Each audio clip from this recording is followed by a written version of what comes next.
Joining us right now is Oppenheimer Fund's Chief Investment Officer, Krishna Memani. Krishna, good to see you. Thanks so much for joining us. Thank you. So what do you think is driving this market at this point? We're talking about a pretty good earnings quarter in terms of corporate earnings, but we're also looking at a situation where we were expecting tax reform and other economic boosting policies to come out by now, and we haven't seen them. But I think you have decent global growth, irrespective of whether we get policy initiatives out of Washington or not. So when we are talking about emerging markets doing well, the U.S. doing reasonably well, Europe doing reasonably well, it's an environment where the fundamentals are really solid today. If anything happens in Washington, that would be gravy. And I think the U.S. economy will actually get a boost, and earnings would improve as a result as well. I mean, I think the market's completely up right now, and you want to buy more stocks here because the Fed's not going to raise rates in December. I mean, you had Dudley last week come out and talk about how he wants to look at the impact on the GDP, right? So they're so predicated on the data.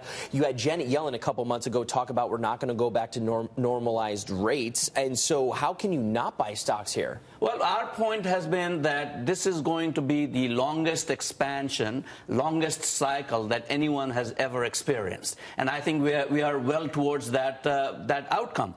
Everything is falling in place the right way. Global growth is pretty good.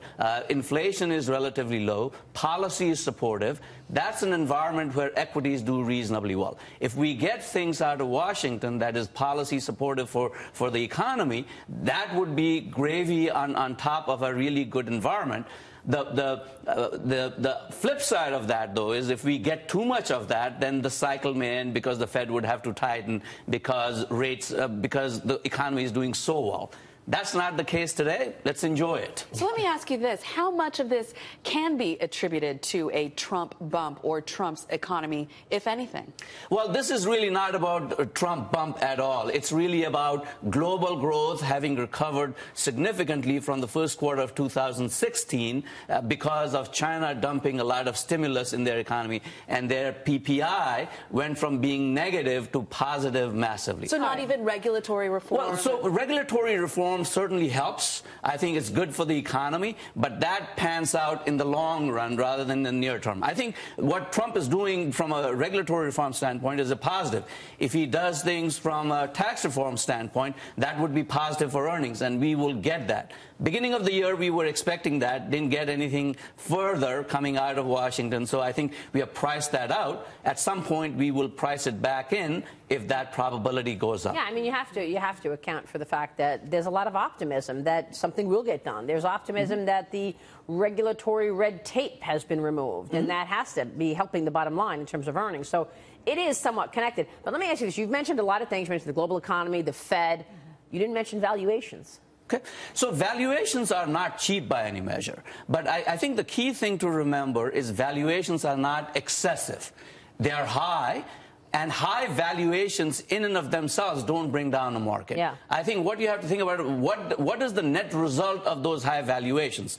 If companies are doing stupid things, or if consumers are doing stupid things, or if corporates are borrowing a lot of money and basically creating a debt bubble, something like that has to happen for the valuation factor to bring this market down. But what about growth coming down? Didn't Goldman Sachs or some firms don't just cut global growth? Yeah, GDP forecast estimates that Hurricane Irma, it's based on the Irma and Harvey calls it Goldman Sachs' outlook for the U.S. economy. It cut its third quarter GDP forecast, only seeing 2% growth during the period. That was down 0.8%. Of 1%. But to that point, the valuation picture is largely based on how low interest rates are, not just by the Federal Reserve, but with the 10-year yield at 2.17%. I will add, with all this spending, with all the costs, the tens of billions of dollars it's going to cost from the federal government, you have all this spending, a lot more borrowing, a national debt at $20 trillion. You are staring at a picture where you could see higher, longer-term interest rates, and that would send stocks down because of the valuation equation. Well, I think eventually at some point that would happen, but that's not, in our view, that is not likely to happen in the near term. The hurricane-related drawdown in the economy is temporary.